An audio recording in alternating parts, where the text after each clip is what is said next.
ఇంటిలో ఏది ఉన్నా పర్వాలేదు, తెచ్చి నా చేతిలో వేయి అన్నారు.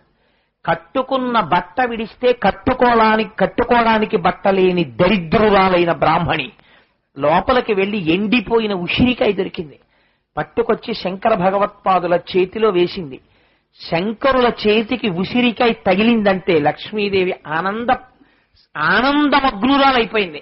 శంకరా, నీ వంటి మహాపురుషుడి చేతిలో పడిందా ఉసిరికాయ, ఇవాళ ఆ బ్రాహ్మణికి ఉన్నటువంటి పుణ్యం అనంతమైన పుణ్యం, అందుకే బంగారు ఉసిరికలు కురిపించేస్తున్నానంది.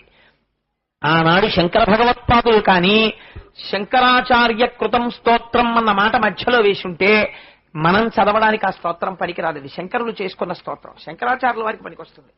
ఆయన ఎక్కడా కూడా నేనన్న మాట వేశారు. కళ్యాణమావహతు మే కమలాలయాయాః మాం అన్న మాట వేశారు. ఇప్పుడు మీరు చదివారనుకోండి ఆ స్తోత్రాన్ని,